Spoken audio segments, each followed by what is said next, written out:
nga pala. Okay. Okay mga kateknik, at Toyota Fortuner.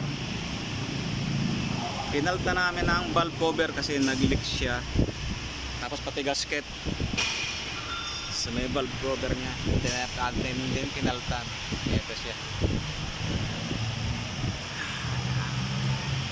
Toyota Fortuner to mga kateknik.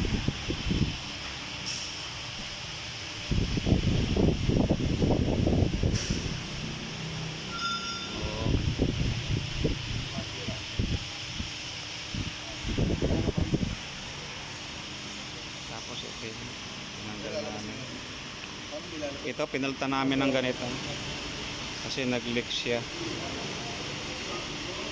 Kasi yan yung pinalta namin.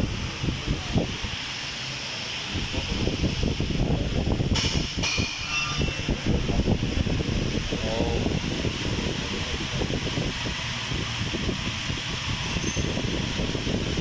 Hinuhugasan lang yung cover niya kasi balik na lang ulit namin.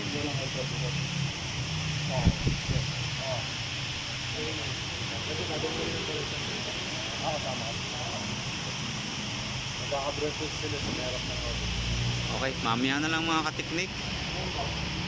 Pagka binabalik na natin ulit yung yung cover.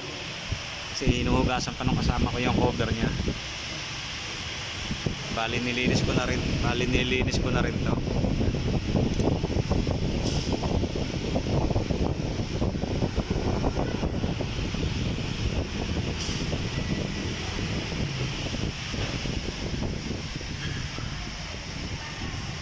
Tinanggal natin yung mga silalim. Okay mga kateknik, see you next video.